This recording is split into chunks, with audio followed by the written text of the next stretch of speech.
High viewers welcome to market set లవనీయం. ఇక market డీటెయిల్స్లో కనుక వెళ్ళినట్టయితే మార్కెట్స్ నిన్నటి లోయర్ సైడ్ క్లోజింగ్ తర్వాత ఈ రోజు కనుక చూసుకున్నట్టయితే F&O సిరీస్ ముఖ్యంగా ఈరోజు క్లోజింగ్ ఉన్న కారణం చేత మార్కెట్స్ కొంత ఫ్లాట్ నోట్తో డేని ప్రారంభించినప్పటికీ కూడా ఓపెన్ లెవెల్స్ నుంచి మటుకు చూసుకున్నట్టయితే ఒక మంచి అప్మూవ్ అనేది రావడం చూస్తున్నాము. ఒక పాజిటివ్ సైడ్లో మార్కెట్స్ డేని హోల్డ్ చేస్తూ వస్తున్నాయి.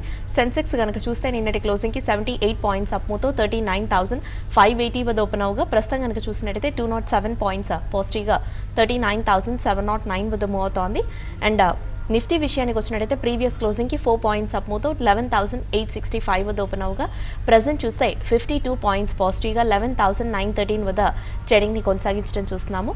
ఇక బ్యాంక్ నిఫ్టీ విషయానికి వచ్చినట్టయితే నిన్నటి క్లోజింగ్కి అరౌండ్ 39 పాయింట్స్ డౌన్ సైడ్తో 31,256 వద్ద ఓపెన్ అవగా ప్రస్తుతం చూస్తే 120 పాయింట్స్ పాజిటివ్గా 31,415 వద్ద ట్రేడింగ్ని హోల్డ్ చేస్తూ వస్తోంది. 2 డేస్ కరెక్షన్ తర్వాత బ్యాంక్స్ ఈరోజు కొంత పాజిటివ్ సైడ్లో ట్రేడ్ అవుతున్నాయి. F&O సిరీస్ కారణం చేత కూడా బ్యాంక్స్లో ఒక పాజిటివ్ మూవ్ చూస్తున్నామని అనుకోవచ్చు. ముఖ్యంగా ఈరోజు F&O సిరీస్ క్లోజింగ్ ఉంది కాబట్టి ట్రేడర్స్ కొంత వెయిట్ అండ్ వాచ్ ధోరణిని ఎక్కువగా అవలంబించే ఛాన్సెస్ కనిపిస్తున్నాయి. At the same time mid and small cap stocks విషయానికి వచ్చినట్టయితే మిడ్ క్యాప్ బేస్ స్టాక్స్లో కొంత అవుట్ పర్ఫార్మింగ్ ట్రెండ్ అనేది కనిపిస్తోంది. డిక్లైన్సెస్ కంటే కూడా అడ్వాన్సెస్ కొంత హయ్యర్ సైడ్లో మూవ్ అవుతున్నాయి. ప్రస్తుతం అడ్వాన్సెస్ చూస్తే 933గా మూవ్ అవుతుండగా డిక్లైన్సెస్ 685గా ట్రేడింగ్ని కొనసాగిస్తున్నాయి. And Nifty top gainers and లూజర్స్లో మటుకు చూస్తే NTPC ఒక 2.5%, S Bank 1.88%, Bharti Airtel 1.5%, TCS ఒక 1.5% అండ్ UPL 1.22% వరకు పాజిటివ్ వేస్లో మూవ్ అవుతోంది. అండ్ నిఫ్టీ లూజర్స్లో కనుక వెళ్ళినట్టయితే Eicher Motors 1.73%, sun pharma 1.84%, M&M 1.5% పైగా డౌన్ సైడ్లో మూవ్ అవుతోంది. అండ్ సిప్లా 1%, ONGC ఒక 0.5% to 1% మధ్య డౌన్ సైడ్లో ట్రేడింగ్ని కొనసాగించడం చూస్తున్నాము. ఇక ఏషియన్ క్యూస్ మటుకు చూసుకున్నట్టయితే ఏషియన్ క్యూస్ కొంతవరకు తైవాన్ ఇండెక్స్ అండ్ కోస్పీ మినహాయించి rest of the Asian cues అన్ని కూడా కొంత కరెక్షన్లోనే కనిపిస్తున్నాయి. తైవాన్ ఇండెక్స్ ఒక 79 పాయింట్స్ అండ్ కోస్పీ ఒక 6 పాయింట్స్ వరకు పాజిటివ్ వేస్లో మూవ్ అవుతుండగా Nikkei 99 points and Straits Times 25 points, Hang Seng 157 points, Shanghai composite ఒక 20 పాయింట్స్ వరకు నెగిటివ్ వేస్లో ప్రస్తుతం ట్రేడింగ్ని కొనసాగిస్తున్నాయి. ఇక SGX నిఫ్టీ వరకు చూస్తే 40 పాయింట్స్ పాజిటివ్ 11,909 వద్ద SGX నిఫ్టీ ప్రస్తుతం ట్రేడింగ్ని హోల్డ్ చేస్తూ ఉంది. ఇక రూపీ చూసినట్టయితే 11 పైసా హయ్యర్ సైడ్తో 69.72తో ఈరోజు డేని కొంత హయ్యర్ సైడ్లో రూపీ ప్రారంభించడం చూస్తున్నాము. ఇక BSE mid and small cap గెయినర్స్లో కనుక వెళ్తే Adani power 4.5%, Torrent Pharma 2.14%, IDBI bank at the same time Wockhardt ఒక 1.5%, అదానీ ఎంటర్ప్రైజెస్ 1.38% వరకు అప్మూవ్లో మూవ్ అవుతున్నాయి. ఇక BSE స్మాల్ క్యాప్ గెయినర్స్ కనుక చూస్తే Deep industries 15.5% and west Coast papers around 10%, India bulls ventures 6.5% and TV today networks 5.81%, Sharada Motors ఒక 5% వరకు ర్యాలీలో ప్రస్తుతం అప్ సైడ్లో మూవ్ అవుతున్నాయి. ఓవరాల్గా మార్నింగ్ సెషన్ మార్కెట్స్పై విశ్లేషించేందుకు traders mails and calls answer చేసేందుకు ప్రజెంట్ మన స్టూడియోలో ఉన్నారు టెక్నికల్ అనలిస్ట్ సూర్యదేవ్ గారు. వారిని అడిగి మరిన్ని విషయాలు తెలుసుకుందాం. హాయ్ సూర్యదేవ్ గారు. హాయ్ అండి. మార్కెట్స్ ట్రెండ్ కనుక చూసుకున్నట్టయితే నిన్న డే అంతా కూడా చూసుకున్నట్టయితే కొంత కరెక్షన్లో మూవ్ అయిన మార్కెట్స్ క్లోజింగ్ సమయాన్ని కనుక చూసుకున్నట్టయితే కొంత లోయర్ నోట్తో డేని క్లోజ్ చేయడం చూసాము. అండ్ ముఖ్యంగా ఈ రోజు మటుకు చూసుకున్నట్టయితే F&O సిరీస్ క్లోజింగ్ కారణం చేత మార్కెట్స్లో ఒక ఫ్లాట్ నోట్తో డేని స్టార్ట్ చేసినప్పటికీ మార్కెట్స్ అక్కడ నుండి కూడా చూస్తే ఒక మంచి అప్మూవ్ అనేది రావడం చూస్తున్నాము. అండ్ అప్మూవ్ వచ్చిన లెవెల్ నుంచి కూడా లాస్ట్ ఒక 10 to 15 minutes బ్యాక్ నుండి కూడా చూసుకున్నట్టయితే ఒక ఫ్యూ పాయింట్స్ కరెక్షన్ అనేది ఉన్నప్పటికీ కూడా మార్కెట్స్ కొంత రేంజ్ బౌండ్లోనే ఉన్నట్టు కనిపిస్తున్నాయి. ఒక పాజిటివ్ సైడ్లో ట్రేడింగ్ని హోల్డ్ చేస్తూ ఉన్నాయి. సో F&O సిరీస్ కాబట్టి మార్కెట్స్ ఈరోజు ఎలా మూవ్ అయ్యే అవకాశం ఉందంటారు? మార్నింగ్ సెషన్ మార్కెట్స్లో మీరు ఎలాంటి ట్రెండ్ని చూస్తున్నారు? సో లాస్ట్ 2 daysగా నిఫ్టీ హయ్యర్ లెవెల్స్ నుంచి ప్రాఫిట్ బుకింగ్ రావడం చూసాం. నిన్న కూడా ఒక ఇంపార్టెంట్ సపోర్ట్ 11,840ని టెస్ట్ చేసి అక్కడి నుంచి రీబౌండ్ అవ్వడం చూస్తున్నాం. సో ఓవరాల్గా నిన్న మొన్న వచ్చిన ప్యాటర్న్ ఏదైతే ఉందో అది ఈరోజు అప్ మూవ్ని కంట్రోల్ చేస్తున్నట్టుగా కనిపిస్తూ ఉంది. ముఖ్యంగా మనకు మొన్న వచ్చిన ఈవినింగ్ స్టార్ ఫార్మేషన్ అన్నది ఇప్పుడున్న అప్వార్డ్ మూమెంట్కి అదొక అడ్డంకి అని చెప్పాల్సి ఉంటుంది. సో 11,960 ఎబో నిఫ్టీ మూవ్ అవ్వగలిగితేనే ఇప్పుడున్న అప్ సైడ్ మూమెంటం అన్నది కొనసాగుతుంది. అది 11,960 బ్రేక్అవుట్ చేయగలిగితే 12,000 కానీ 12,100 వరకు అప్ సైడ్ మూమెంటం అన్నది వస్తుంది. దాని కింద ఉంటే మాత్రం మళ్ళీ ఒకసారి 11,845ని రీటెస్ట్ చేసే ఛాన్సెస్ ఉన్నాయి. అది కనుక బ్రేక్డౌన్ అయితే 11,780 ఆ జోన్ వరకు నిఫ్టీలో సెల్ ఆఫ్ అనేది వచ్చే అవకాశాలు ఉన్నాయి. ఎందుకంటే అక్కడ ఇంపార్టెంట్ సపోర్ట్ ఉంది కాబట్టి నెక్స్ట్ అప్వర్డ్ మూమెంటంకి అక్కడ సపోర్ట్ తీసుకోవాల్సి ఉంటుంది. అదేవిధంగా బ్యాంక్ నిఫ్టీ విషయానికి వస్తే సిమిలర్గానే దీంట్లో కూడా మనకి మొన్న వచ్చిన ఈవినింగ్ స్టార్ ఫార్మేషన్ అన్నది ఇప్పుడు ఉన్న అప్వార్డ్ మూమెంటంకి అడ్డంకైనా చెప్పాల్సి ఉంటుంది. 31,700 బ్రేక్అవుట్ చేయగలిగితేనే బ్యాంక్ నిఫ్టీలో ఇప్పుడున్న అప్సైడ్ మూమెంట్ కొనసాగుతుంది.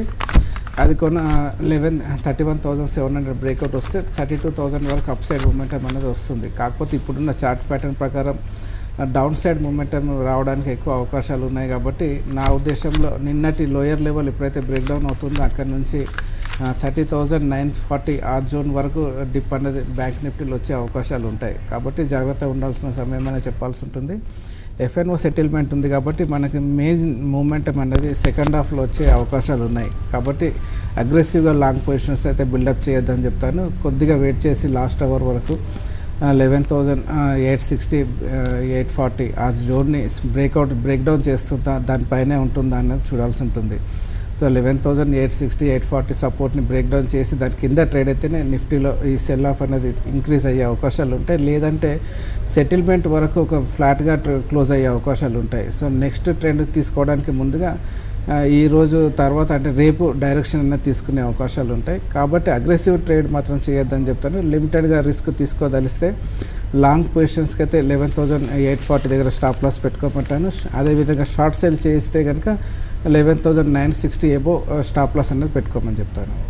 ఓకే అండి, ఇక ముఖ్యంగా చూసుకున్నట్టయితే గెయినర్స్లో కనుక వెళ్ళినట్టయితే కొంత ఐటీ స్పేస్లో ఇంకా కొంత అప్ ట్రెండ్ అనేది కొనసాగుతూ రావడం చూస్తున్నాము. ఐటీలోని అన్ని స్టాక్స్తో కంపేర్ చేస్తున్నట్టయితే ముఖ్యంగా టీసీఎస్ మనం మాట్లాడుకోవడం జరిగింది. టీసీఎస్లో ఒక ర్యాలీ అనేది ఇంకా కొనసాగుతూ వస్తుంది. చాలా స్ట్రాంగ్గా ఇది ట్రేడ్ అవుతూ రావడం మనం చూస్తున్నాము. సో చిన్న డిప్స్ వచ్చినప్పుడు ఈ స్టాక్లో కొంత బయింగ్కి వెళ్ళొచ్చు అంటారా? అండ్ ఈ ర్యాలీ అనేది ఇప్పుడు ఇంకా మనం చూసుకున్నట్టయితే లాస్ట్ ఒక 2 to 3 ట్రేడింగ్ సెషన్స్గా టీసీఎస్లో ర్యాలీ అనేది కొనసాగుతూ వస్తుంది. సో ఇది ఇంకా ఎంతవరకు కంటిన్యూ అవ్వచ్చు అంటారు టీసీఎస్లో ఇమ్మీడియట్ రెసిస్టెన్స్ అనేది 2150 ఆ జోన్ దగ్గరలో కనిపిస్తుంది. దాన్ని బ్రేక్అవుట్ చేయగలిగితేనే నెక్స్ట్ అప్ మూవ్ అనేది కొనసాగడానికి అవకాశాలు ఉంటాయి. సో ప్రజెంట్ 2139 ఆ జోన్ దగ్గరలో ఉంది, అంటే ఇంకా రెసిస్టెన్స్ కిందే ట్రేడ్ అవుతుంది. సో 2150 బ్రేక్అవుట్ వస్తుందా, అక్కడ నుంచి రివర్సల్లో తీసుకుంటుందన్న చూడాల్సి ఉంటుంది. లాస్ట్ ఫ్యూ డేస్గా టీసీఎస్లో అప్వార్డ్ మూమెంటం మనం చూసినప్పటికీ వాల్యూమ్స్లో పెద్దగా ఇంప్రూవ్మెంట్ అన్నది లేదు. కంటిన్యూస్గా వాల్యూమ్స్లో డిక్లైన్ అన్నది చూస్తున్నాం. కాబట్టి అప్ మూవ్ అన్నది టెంపరీగానే ఉన్నట్టుగా కనిపిస్తుంది. సో టెక్నికల్గా మళ్ళీ ఒకసారి డిప్ అన్నది వచ్చే అవకాశాలు ఉన్నాయి ఐటీ స్టాక్స్లో ముఖ్యంగా చెప్పాలంటే. సో మన ఇప్పుడున్న పాజిటివ్ మూమెంటం ఓన్లీ తాత్కాలికమైన చెప్పాల్సి ఉంటుంది. మళ్ళీ ప్రాఫిట్ బుకింగ్లోకి ఎదురయ్యే అవకాశాలు అయితే కనిపిస్తూ ఉన్నాయి. ఓకే అండి, ఇక ముఖ్యంగా చూసుకున్నట్టయితే M&M ప్రస్తుతం ఈరోజు కరెక్షన్లో మూవ్ అవుతూ రావడం మనం చూస్తున్నాము. ఎక్కువగా ఆటో స్పేస్ గురించి మనం డిస్కస్ చేసుకుంటూనే ఉన్నాము. బట్ M&M మటుకు చూసుకున్నట్టయితే కొంత బెటర్గా ట్రేడ్ అవుతూ వస్తున్నప్పటికీ కూడా లాస్ట్ ఈ కొద్ది రోజుల్లో కొంతవరకు ఆన్ అండ్ ఆఫ్ కరెక్షన్స్ అనేది M&Mలో ఎక్కువగా చూసాం. బట్ ఈరోజు చూస్తే ఒక చిన్న ప్రాఫిట్ బుకింగ్ అనేది కనిపిస్తూ ఉంది. మార్నింగ్ ఇప్పటికీ చూస్తే ఇది కొంత ఇంక్రీజ్ అవుతున్నట్టు కనిపిస్తూ ఉంది. సో ముఖ్యంగా కనుక చూసుకున్నట్టయితే M&Mకి సపోర్ట్స్ వైజ్లో చూస్తే ఎలా ఉన్నాయంటారు? ఓవరాల్గా ఆటో సెక్టర్ అనేది ఇంకా వీక్నెస్లోనే ట్రేడ్ అయ్యే అవకాశాలు ఉంటాయి. M&M విషయానికి వస్తే ఇమ్మీడియట్ సపోర్ట్ దీనికి 653 దగ్గరలో ఉంది. 653ని సపోర్ట్ హోల్డ్ చేస్తుందా, దాన్ని బ్రేక్ డౌన్ చేస్తుందన్న చూడాల్సి ఉంటుంది. లాస్ట్ ఫ్యూ మంత్స్గా గమనిస్తే M&M ఒక రేంజ్ బౌండ్లో మూవ్ అవుతున్న స్టాక్, అంటే డౌన్ సైడ్లో 600, అదేవిధంగా అప్ సైడ్లో 700. ఈ 100 పాయింట్స్ మూమెంటంలోనే కొనసాగుతూ వస్తుంది. ఎప్పుడైతే ఇది 600 610 సపోర్ట్ని బ్రేక్ డౌన్ చేస్తుందో అక్కడ నుంచి ఇంకా కొద్దిగా డిప్ వచ్చే ఛాన్సెస్ అయితే ఉన్నాయి. So long time point of వ్యూలో మాత్రం గమనిస్తే ఒక కన్సాలిడేషన్ ఫేజ్లో ఉన్నట్టుగానే భావించాల్సి ఉంటుంది. ఓకే అండి, ఇక ముఖ్యంగా చూసుకున్నట్టయితే ఓవరాల్గా మార్కెట్స్ వైజ్లో కనుక చూసుకున్నట్టయితే ఎలక్షన్స్ తర్వాత నుండి కూడా చూసుకున్నట్టయితే మార్కెట్స్లో కొంతవరకు ఒక ర్యాలీ అనేది వస్తున్నప్పటికీ అది ఎక్కువగా సస్టైన్ అవ్వకపోవడమే చూస్తున్నాము. ఆన్ అండ్ ఆఫ్ అప్పు అనేది మనం రావడం చూస్తున్నాము. సో ఓవరాల్గా ట్రెండ్ వైజ్లో కనుక చూసుకున్నట్టయితే ఇంకా ఏ న్యూస్ పరంగా కూడా లేదు. కాబట్టి మార్కెట్స్కి ఇక్కడ నుండి కనుక చూసుకున్నట్టయితే ఇప్పుడు ఏదైతే నిఫ్టీలో ఆల్మోస్ట్ ఒక 11,900 ఆ లెవెల్లో ఏదైతే చూస్తున్నామో ఇక్కడ నుండి కూడా మార్కెట్స్ కొంతవరకు హయ్యర్ సైడ్ వైపే వెళ్ళే అవకాశాలు ఉన్నాయంటారా, లేదా ఇక్కడ నుంచి మళ్ళీ ఎగైనా మార్కెట్స్లో కొంత కరెక్షన్ అనేది మనం చూడొచ్చు అంటారా? సో రీసెంట్ అప్ మూవ్ అనేది మనం గమనిస్తే 10,000 లెవెల్స్ దగ్గర నుంచి నిఫ్టీలో అప్ సైడ్ మూమెంటం బిగిన్ అయింది. సో 10,000 దగ్గర నుంచి రీసెంట్గా 12,041 వరకు మనకు ఎలియట్ వేవ్ పాయింట్ ఆఫ్ వ్యూలో గమనిస్తే 5 వేవ్స్ అనేది కంప్లీట్ అయ్యాయి. కాబట్టి ఆల్మోస్ట్ ఓవరాల్గా లాంగ్ టైం పాయింట్ ఆఫ్ వ్యూలో కానీ మిడ్ టైం పాయింట్ ఆఫ్ వ్యూలో మనం గమనిస్తే ఒక కరెక్షన్ అనేది వచ్చే అవకాశాలు అయితే కనిపిస్తూ ఉన్నాయి. సో ఇది మళ్ళీ ఒకసారి 11,150 కానీ 11,000 వరకు డిప్పు అంటే రాబోయే రోజుల్లో వచ్చే అవకాశాలు ఉంటాయి. సో అది ఇమ్మీడియట్గా రాకపోవచ్చు. So medium term point of వ్యూలో కరెక్షన్ అనేది వచ్చే అవకాశాలు ఉంటాయి మనకి. అదేవిధంగా టెక్నికల్ ఇండికేటర్స్ గమనించిన చాలా వరకు స్టాక్స్లో ఒక నెగటివ్ డైవర్జెన్స్ ఫామ్ అవ్వడం అది చూస్తూ ఉన్నాం. కాబట్టి చాలా వరకు స్టాక్స్ డౌన్ సైడ్ మూమెంటంలో పార్టిసిపేట్ చేయడానికి అనుకూలంగా ఉన్నట్టుగానే కనిపిస్తున్నాయి. కాబట్టి జాగ్రత్తగా ఉండాల్సిన సమయమని చెప్తాను. మనకి ఎలక్షన్ అది ఎగ్జిట్ పోల్స్ రోజు వచ్చిన అప్వార్డ్ గ్యాప్ అనేది ఇంపార్టెంట్. 11,600 దగ్గరలో ఉంది. అది ఎప్పుడైతే ఆ గ్యాప్ని బ్రేక్ డౌన్ చేస్తుందో అక్కడ నుంచి మార్కెట్స్ వీక్నెస్లోకి ఎంటర్ అయ్యే అవకాశాలు ఉంటాయి. సో దానిపైన ఉన్నంత వరకే బుల్స్కి సపోర్ట్ అనేది దొరుకుతుంది 11,600 దగ్గర. అది కనుక బ్రేక్ డౌన్ అయితే మాత్రం లాంగ్ పొజిషన్స్కి వీలైనంత వరకు తగ్గించుకోవాల్సిందని చెప్తాను. ఓకే అండి. ఇక ముఖ్యంగా చూస్తున్నట్టయితే ప్రస్తుతం ఒక సువైన్ లైఫ్ సైన్సెస్ అరౌండ్ 3 to 3.5% వరకు అప్మోలో ఇది ట్రేడ్ అవుతూ వస్తుంది. సో కొంతవరకు షార్ట్ టర్మ్ వ్యూతో కనుక చూసుకున్నట్టయితే ఒక చిన్న డిప్స్ వచ్చినప్పుడు కానీ ఈ స్టాక్లో బయింగ్కి వెళ్ళొచ్చు అంటారా, లేదా కొంత కరెక్షన్ వరకు కూడా ఈ స్టాక్లో బయింగ్కి వెయిట్ చేయడం బెటర్ అంటారా? చూడండి, సువెన్ లైఫ్ సైన్సెస్ ఈరోజు అప్ సైడ్ మూమెంటం కొనసాగుతున్నప్పటికీ ఇంకా ఒక రెసిస్టెన్స్ కిందే ట్రేడ్ అవ్వడం చూస్తున్నాం. సో దీనికి ప్రీవియస్ రెసిస్టెన్స్ 280 దగ్గరలో ఉంది. సో ఇంట్రాడేలో 285 వరకు వెళ్ళినప్పటికీ మళ్ళీ హయ్యర్ లెవెల్స్లో ప్రాఫిట్ బుకింగ్ జరుగుతున్నట్టుగా కనిపిస్తుంది. లాంగ్ టర్మ్ ఇన్వెస్టర్స్ అయితే ఇక్కడ ఒక ఫస్ట్ అటెంప్ట్ అయితే చేయొచ్చు. షార్ట్ టైంలో మాత్రం ఇంకా కొద్దిగా ఈ 285 పైన సస్టైన్ అయితేనే అప్ సైడ్ మూమెంటం అన్నది కొనసాగుతుంది. లేదు అంటే మాత్రం మళ్ళీ ఒకసారి ప్రాఫిట్ బుకింగ్ వచ్చే అవకాశాలు ఉంటాయి. డిప్లో అంటే 240 దగ్గర దీనికి ఇంపార్టెంట్ సపోర్ట్ కనిపిస్తుంది. కాబట్టి ఆ జూన్ వచ్చినప్పుడు అక్కడ లాంగ్స్కి అటెంప్ట్ చేయొచ్చు. ఓకే అండి. ఇక ముఖ్యంగా చూసుకున్నట్టయితే ఇన్ఫ్రా స్పేస్ గురించి మనకు డిస్కస్ చేసుకున్నట్టయితే ఇన్ఫ్రాలోని జిఎంఆర్ ఇన్ఫ్రా కనుక చూస్తే నిన్నంతా కూడా లాస్ట్ ఈ కొద్ది రోజుల్లో కొంత కరెక్షన్కి లోనైనప్పటికీ ఈ రోజు మటుకు చూసుకున్నట్టయితే ఈ స్టాక్లో ఒక చిన్న బయింగ్ అనేది చూస్తున్నాము. సో ఓవరాల్గా ఈ స్టాక్కి కనుక చూస్తే టెక్నికల్స్ వైజ్లో కావచ్చు, సపోర్ట్స్ వైజ్లో మటుకు చూసినట్టయితే ఎలా ఉన్నాయంటారు? జిఎంఆర్ ఇన్ఫ్రాలో చెప్పుకోదగ్గ ప్యాటర్న్స్ అయితే కనిపించట్లేదు. చాలా 2017 నుంచి గమనిస్తే ఒక రేంజ్లో ట్రేడ్ అవుతున్న స్టాక్ ఇది.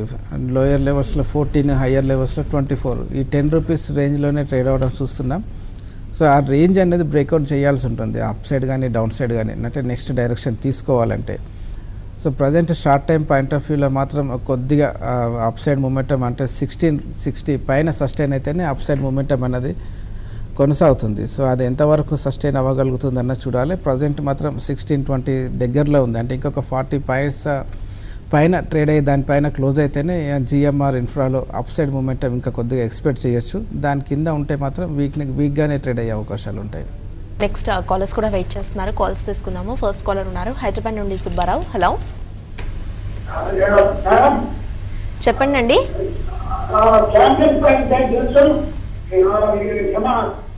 Speciality chemicals and border chemicals ఈ 3 సంవత్సరాల కోసం ఇవాళ పొందాలనుకుంటున్నానండి.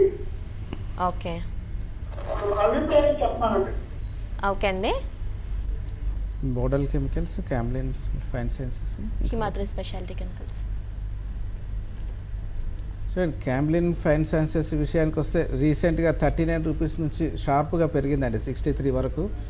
సో ఈరోజు కొద్దిగా రివర్సల్ ప్యాటర్న్ అయితే కనిపిస్తుంది. మీరు 3 years పాయింట్ ఆఫ్ టైం అంటున్నారు కాబట్టి చెప్పిన 3 స్టాక్స్లోనూ మీరు ఒకేసారి ఇన్వెస్ట్ చేయకండి. ఎవ్రీ కరెక్షన్స్లో కొద్దిగా బై అనేది చేయాల్సి ఉంటుంది. ఒకేసారి ఇన్వెస్ట్మెంట్ అయితే ఇప్పుడున్న మార్కెట్ కండిషన్స్కు సెట్ అవ్వదు. ఎందుకంటే మార్కెట్లో రాబోయే రోజుల్లో కొద్దిగా కరెక్షన్ వచ్చే అవకాశాలు ఉన్నాయి. కాబట్టి మీరు, నా ఉద్దేశంలో అయితే మీరు ప్రజెంట్ క్యాష్లో ఉండండి. మీరు చెప్పిన స్టాక్స్లో ఫస్ట్ ప్రైస్ పాయింట్గా కరెంట్ మార్కెట్స్లో కొనుక్కోండి. ఇంకా డిప్ వచ్చే అవకాశాలు ఉన్నాయి కాబట్టి ఆ డిప్లో యాడ్ చేయడానికి క్యాష్ రెడీగా పెట్టుకోమని చెప్తాను. మెయిల్స్ కూడా చూద్దాము. ఆల్టర్నేటివ్లీ శంకర్ మెయిల్ చేశారు. లిబర్టీ షూస్ 215లో తీసుకున్నారు. ఇది యాడ్ చేసుకోవచ్చు అంటారా? 1 yearకి హోల్డ్ చేద్దాం అనుకుంటున్నారు. 215లో తీసుకున్నారు. 215లో తీసుకున్నారు. ఈ లెవెల్లో ఇంకా యాడ్ చేసుకోవాల్సి అంటారా, లేదంటే ఇది 1 year వ్యూతో కంటిన్యూ చేయమంటారా అని అడుగుతారు.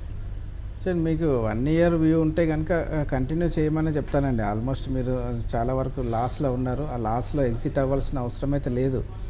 ఇది ఆల్మోస్ట్ రీసెంట్గా 2016 లెవెల్స్ దగ్గరలో ట్రేడ్ అవుతుంది. ఇక్కడ నుంచి కొద్ది రోజులు కన్సల్టేషన్ తర్వాత మళ్ళీ అప్ సైడ్ మూమెంటం అనేది వచ్చే అవకాశాలు అయితే ఉంటాయి. ఉన్న పొజిషన్ మీరు క్యారీ ఫార్వర్డ్ చేయండి. ఇంకా కొద్ది రోజులు మీరు హోల్డ్ చేయగలిగితే ఒక బౌన్స్ అనేది వచ్చే ఛాన్సెస్ ఉంటాయి.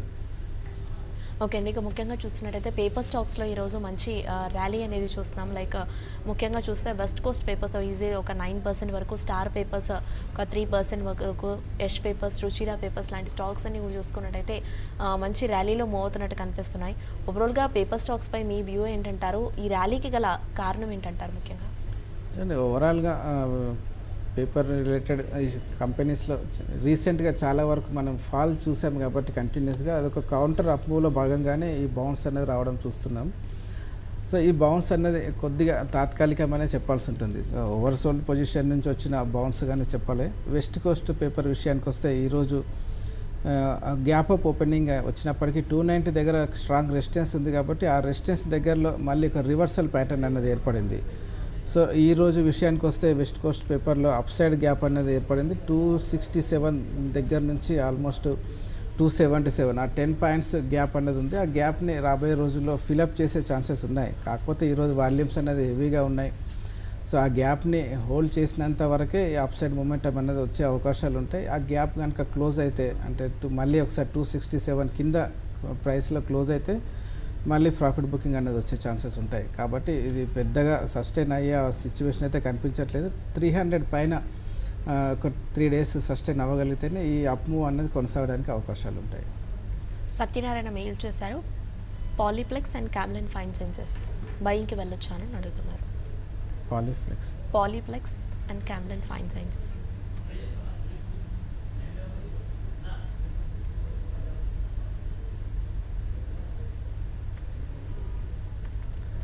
సో క్యామ్లిన్ లైఫ్ సైన్సెస్ విషయానికి వస్తే ఇందాక చెప్పడం జరిగింది. ఆల్మోస్ట్ అది షార్ప్గా పెరిగి ఈరోజు కొద్దిగా రివర్సల్ ప్యాటర్న్ అంటే బేరిష్ హరామీ ప్యాటర్న్ అనేది ఏర్పడింది కాబట్టి ఇక్కడ నుంచి మళ్ళీ ప్రాఫిట్ బుకింగ్ అనేది వచ్చే ఛాన్సెస్ ఉంటాయి.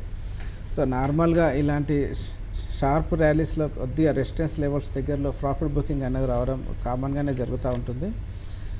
రీసెంట్గా ఇది 40 రూపీస్ దగ్గర నుంచి షార్ప్గా పెరిగింది 62 వరకు, అంటే చాలా అబ్నార్మల్ మూవ్ అని చెప్పాల్సి ఉంటుంది. సో ఇప్పుడున్న కండిషన్స్లో ప్రాఫిట్ బుకింగ్ రావడానికి ఎక్కువ అవకాశాలు ఉంటాయి. మీరు దీంట్లో మళ్ళీ లాంగ్స్ బిల్డప్ చేయాలనుకుంటే ఈ రేంజ్లో కాకుండా 48 దగ్గర మీరు ఒకసారి అటెంప్ట్ చేయండి. అక్కడ నుంచి మళ్ళీ బౌన్స్ వచ్చే ఛాన్సెస్ ఉంటాయి. ఓకే అండి, ఇక ముఖ్యంగా చూసినట్టయితే పెయింట్స్లోని ఏషియన్ పెయింట్స్ గురించి కనుక డిస్కస్ చేసుకున్నట్టయితే కొంత బయింగ్ అనేది ఈరోజు మనకు కనిపిస్తోంది. లాస్ట్ ఈ కొద్ది రోజుల్లో కూడా చూసుకున్నట్టయితే ఇది ఆన్ అండ్ ఆఫ్ కొంత కరెక్షన్కి లోన్ అవడం చూస్తున్నాము. టెక్నికలీ కొంత బెటర్గా కనిపిస్తున్నప్పటికీ కూడా ఈ మధ్య కాలంలో కొంత ఫ్రీక్వెంట్ కరెక్షన్స్ అనేది రావడం చూసాము. అండ్ ఈరోజు చూసుకున్నట్టయితే కొంతవరకు ఒక చిన్న బయింగ్ అనేది ఇందులో కనిపిస్తోంది. సో ఇది మనకు చూసుకున్నట్టయితే ఇది ఎంతవరకు సస్టైన్ అయ్యే అవకాశం ఉందంటారు? Up side and down side పరంగా చూసినట్టయితే టార్గెట్స్ ఎలా ఉన్నాయంటారు? చూడండి, ఏషియన్ పెయింట్స్ ఓవరాల్గా అంటే మనకి 2017లో గమనిస్తే 871 దగ్గర నుంచి రీసెంట్గా 1500 వరకు, అంటే ఆల్మోస్ట్ డబుల్ మల్టీ బ్యాగర్ అయిన స్టాక్ ఇది. కాబట్టి రీసెంట్గా 1500 దగ్గర నుంచి కరెక్షన్ మోడ్లో ఎంటర్ అయింది. సో ఇప్పుడు మనకు షార్ట్ టైం పాయింట్ ఆఫ్ వ్యూలో 1395 1400 ఆ జోన్ దగ్గర స్ట్రాంగ్ రెసిస్టెన్స్ అయితే కనిపిస్తుంది. సో మనకి ఆ రెసిస్టెన్స్ పైన క్లోజ్ అయితేనే అప్ సైడ్ మూమెంటం మళ్ళీ కంటిన్యూ అవ్వడానికి అవకాశాలు ఉంటాయి. దాని కింద ఉంటే మాత్రం మళ్ళీ ఒకసారి 1300 వరకు డిప్ అనేది మళ్ళీ ఒకసారి వచ్చే అవకాశాలు ఉంటాయి. సో ఓవరాల్ ట్రెండ్ అయితే మేజర్ ట్రెండ్ డౌన్ సైడ్లోనే ఉంది కాబట్టి ఈ చిన్న చిన్న బౌన్సెస్ అనేది తాత్కాలికంగా వస్తూ ఉంటాయి. అప్ సైడ్ పెద్దగా కొద్దిగా బౌన్స్ రాగానే మళ్ళీ ప్రాఫిట్ బుకింగ్ అనేది గురవడం అనేది మనం చూడొచ్చు. నెక్స్ట్ ఆ మెయిల్ చూద్దాం. సత్యప్రకాష్ మెయిల్ చేశారు, సెట్కో 1000 షేర్స్ని అరౌండ్ 49లో తీసుకున్నారు. యావరేజ్ చేయమంటారా ఈ లెవెల్లో? లైక్ 27.65 ఈ లెవెల్లో యావరేజింగ్కి వెళ్ళొచ్చు అంటారా 2 to 3 months వ్యూతో? సెట్కో మీరు 49లో లాంగ్స్ బిల్డప్ చేస్తే ఈ రేంజ్లో కొద్దిగా యావరేజ్ చేయొచ్చండి. కాకపోతే 6 months టైం అన్నది చాలా తక్కువ పీరియడ్. ఇంకా మీరు 1 year మోర్ దాన్ 1 year మీరు హోల్డ్ చేయగలుగుతాను అనుకుంటేనే యావరేజ్ చేయండి. చాలా వరకు మీకు లాస్లో ఉన్నారు లోయర్ లెవెల్స్లో. ప్రస్తుతానికి ఇది రీసెంట్ లోయర్ లెవెల్స్ అంటే ఆల్మోస్ట్ 22 రూపీస్ దగ్గర రీబౌండ్ అయింది. అంటే అక్కడ ఆ 22 రూపీస్ దగ్గర నుంచి ఆల్మోస్ట్ 30 రూపీస్ వరకు ఆ రేంజ్లో కన్సల్టేషన్ అనేది జరగాల్సి ఉంటుంది. ఆ కన్సల్టేషన్ తర్వాత మళ్ళీ అప్ సైడ్లోకి వెళ్ళే అవకాశాలు ఉంటాయి. కాబట్టి సెకండ్ ప్రైస్ పాయింట్గా మీరు కరెంట్ లెవెల్స్లో కొద్దిగా యావరేజ్ చేసుకొని ఇంకా డిప్ వస్తే 22 రూపీస్ దగ్గర ఇంకా కొద్దిగా యావరేజ్ చేయాల్సి ఉంటుంది. నెక్స్ట్ కాలర్ ఉన్నారు హైదరాబాద్ నుండి. Funny, hello. హలో, మా దగ్గర సెంట్రల్ బ్యాంక్ 100 shares 99 rupees లో ఉన్నాయి. Okay. ఇన్వెస్టర్ ని హోల్డ్ చేయొచ్చా దానికి స్టాక్ ఏంటండి? స్టాక్ ఫెడరల్ బ్యాంక్ 99లో హోల్డ్ చేస్తున్నారు లాంగ్ టర్మ్ విత్, ఇది కంటిన్యూ చేసుకోవచ్చు అంటారా అని అడుగుతున్నారు. సో ఫెడరల్ బ్యాంక్ మీరు 99లో ఉంటే ఒక్కసారి ప్రాఫిట్ బుక్ చేసుకోమని చెప్తానండి. ఎందుకంటే ఇది ఆల్మోస్ట్ నెక్స్ట్ రెసిస్టెన్స్ 115 దగ్గరలో కనిపిస్తుంది. 115 బ్రేక్అవుట్ చేయలేదు అంటే మాత్రం మళ్ళీ ఫెడరల్ బ్యాంక్లో ప్రాఫిట్ బుకింగ్ అన్నది వచ్చే అవకాశాలు ఉంటాయి. సో రీసెంట్గా 70 రూపీస్ దగ్గర నుంచి వచ్చిన bounce counter trend bounce characteristics అయితే కనిపిస్తున్నాయి. కాబట్టి మళ్ళీ ప్రాఫిట్ బుకింగ్లోకి వెళ్తే కనుక మీ బయింగ్ ప్రైస్ కింద మూవ్ అవ్వడానికి అవకాశాలు ఉంటాయి. కాబట్టి ఒక్కసారి ప్రాఫిట్ బుక్ చేసుకోండి. మళ్ళీ డిప్ వస్తే 80 రూపీస్ కానీ 70 రూపీస్ దగ్గర మళ్ళీ ఒకసారి అటెంప్ట్ చేయడానికి మీకు అవకాశం దొరుకుతుంది. నెక్స్ట్ మెయిల్స్ చూద్దాము. రామ్వాసు రెడ్డి మెయిల్ చేశారు. Divi's and Ipca labs long టర్మ్కి బయింగ్కి వెళ్ళొచ్చు అని అడుగుతున్నారు. Divi's labs and Ipca labs. Divi's lab long term కోసం అయితే కరెంట్ లెవెల్స్ పెద్దగా అట్రాక్టివ్గా లేదు, ఎక్స్పెన్సివ్ అని చెప్పాల్సి ఉంటుంది. 600 దగ్గర నుంచి 1800 వరకు షార్ప్గా పెరిగిన తర్వాత కొద్దిగా కరెక్షన్ అనేది జరిగే అవకాశాలు ఉంటాయి. కాబట్టి మీకు డౌన్ సైడ్ రిస్క్ అనేది ఈ రేంజ్లో కనిపిస్తూ ఉంది. కొద్దిగా మీరు వెయిట్ చేసి కరెక్షన్ పీరియడ్లో కొద్దిగా క్యాష్లో ఉండండి. కరెక్షన్ తర్వాత మీరు లాంగ్స్ బిల్డప్ చేయాలనుకుంటే 1400 నుంచి 1300 మధ్యలో 2-3 ప్రైస్ పాయింట్స్ చూస్ చేసుకొని ఆ రేంజ్లో మీరు లాంగ్స్ అనేది బిల్డప్ చేసుకోవచ్చు లాంగ్ టైం కోసం. అదేవిధంగా ఇప్కా ల్యాబ్ విషయానికి వస్తే ఇది కూడా సిమిలర్గానే ఒక 400 రూపీస్ దగ్గర నుంచి 1000 వరకు మల్టీ బ్యాగర్ అయిన స్టాక్. సో కరెంట్ లెవెల్స్లో కొద్దిగా టెక్నికల్గా సెల్లింగ్ మోడ్లో ఉన్నాయి. అది కాకుండా కరెక్షన్ అన్నది జరిగే అవకాశాలు ఉన్నాయి. కాబట్టి ఈ రేంజ్లో కాకుండా నెక్స్ట్ కొద్దిగా కరెక్షన్లో మీరు 700-750 రేంజ్ మధ్యలో మీరు లాంగ్స్కి అనేది ట్రై చేయొచ్చు. నెక్స్ట్ ఆ మెయిల్ చూద్దాము. గంగాధర్ మెయిల్ చేశారు. ఒక 15 డేస్ కోసం ప్రజెంట్ లెవెల్లో L&T finance, Syndicate bank, JK tyres stocks తీసుకొచ్చుంటారు ఒక 5-10% వరకు. చూడండి 15 డేస్ టైం అన్నది చాలా తక్కువ టైం అండి. ఎందుకంటే ఆ టైంలో అంటే నెక్స్ట్ సిరీస్లో మార్కెట్స్లో వొలాటిలిటీ అనేది ఇంకా ఇంక్రీజ్ అయ్యే అవకాశాలు ఉంటాయి. అది కాకుండా మార్కెట్స్లో మనం ఇంకా డౌన్ సైడ్ మూమెంటం వచ్చే అవకాశాలు ఉన్నాయని చెప్తున్నాం. కాబట్టి 15 డేస్ టైం కోసం మీరు చెప్పిన స్టాక్స్లో మాత్రం పెద్దగా అట్రాక్టివ్ అయితే కనిపించట్లేదు. మీరు 15 డేస్లో మీరు లాంగ్స్ బిల్డప్ చేయాలనుకుంటే కరెక్షన్స్లో ఫ్రంట్ లైన్ ఫార్మర్ స్టాక్స్ అనేది కొద్దిగా ఈ లెవెల్స్లో అట్రాక్టివ్గా కనిపిస్తున్నాయి. మీరు దాంట్లో ట్రై చేయండి. ఈ మిడ్ క్యాప్స్ కానీ స్మాల్ క్యాప్ స్టాక్స్ని కంప్లీట్గా అవాయిడ్ చేయమని చెప్తాను. నెక్స్ట్ ఆ మెయిల్ చూద్దాం. సంతోషి మెయిల్ చేశారు. జీ మీడియా 1495లో 14.95 జీ మీడియా 15 రూపీస్లో తీసుకున్నారు. 42,000 షేర్స్ని హోల్డ్ చేస్తున్నారు. At the same time L&T కూడా హోల్డ్ చేస్తున్నారు. సో ఇది హోల్డ్ చేయమంటారా లేదంటే ఎగ్జిట్ అవ్వమంటారా? సో జీ మీడియా మీరు 15 అంటే లాంగ్ టర్మ్ పాయింట్ ఆఫ్ వ్యూలో అయితే కంటిన్యూ చేసుకోవచ్చు అండి. ఇది ఒక చిన్న బౌన్స్ వస్తే 20 రూపీస్ దగ్గర రెసిస్టెన్స్ ఎదుర్కొనే అవకాశాలు ఉంటాయి. మీరు ఒకసారి 20 రూపీస్ దగ్గర వచ్చినప్పుడు ఒకసారి ప్రాఫిట్ బుక్ చేసుకునే ప్రయత్నం చేయండి. ప్రజెంట్ మాత్రం ఇది లోయర్ లెవెల్స్లోనే కన్సల్టేట్ అవుతూ ఉంది కాబట్టి ఇంకా కంటిన్యూ చేయమని చెప్తాను. ఓకే సురదేవ్ గారు, finally any suggestions to traders and investors? ఈరోజు FNO సెటిల్మెంట్ ఉంది కాబట్టి మార్కెట్లో మేజర్ మూమెంటం అన్నది సెకండ్ హాఫ్లో వచ్చే అవకాశాలు ఉంటాయి. అది కాకుండా వొలాటిలిటీ అనేది ఎక్కువ ఉంటుంది కాబట్టి చాలా జాగ్రత్తగా ట్రేడ్ చేయాల్సిన సమయం అనే చెప్తాను. రిస్క్ తీసుకోలేని ఇన్వెస్టర్స్ మాత్రం ఈరోజు అవాయిడ్ చేసి రేపు ట్రేడింగ్ అనేది చేసుకోవాల్సి ఉంటుంది. అదేవిధంగా short time traders short cell చేయాలనుకుంటే నిఫ్టీలో షార్ట్ సెల్లింగ్ అనేది వెళ్ళొచ్చు. కాకపోతే స్టాప్ లాస్ అనేది 11,960 అబోవ్ పెట్టుకోవాల్సి ఉంటుంది. ఎప్పుడైతే ఇది 11,840 సపోర్ట్ని బ్రేక్ డౌన్ చేస్తుంది, అక్కడ నుంచి సెల్లింగ్ ప్రెజర్ అనేది ఇంక్రీజ్ అవ్వడానికి ఎక్కువ ఛాన్సెస్ ఉన్నాయి. ఆ విషయంలో మాత్రం జాగ్రత్తగా ఉండాల్సిన సమయం అని చెప్తాను. థ్యాంక్ యూ సురదేవ్ గారు. వ్యూయర్స్ ప్రస్తుతం మార్కెట్ ట్రెండ్ చూస్తే నిఫ్టీ 54 పాయింట్స్ పాజిటివ్గా 11,915 వద్ద ట్రేడ్ అవుతుండగా సెన్సెక్స్ 213 పాయింట్స్ పాజిటివ్గా 39,715 వద్ద మూవ్ అవుతోంది. బ్యాంక్ నిఫ్టీ చూసినట్టయితే 138 పాయింట్స్ పాజిటివ్గా 31,434 వద్ద ప్రస్తుతం ట్రేడింగ్ని హోల్డ్ చేస్తూ ఉంది. ఇది ఇవాల్టి మార్కెట్ సార్ లవనీయం. 12 మార్కెట్స్లో మెయిల్స్ అండ్ కాల్స్తో మేము ముందుంటాం. Stay with us.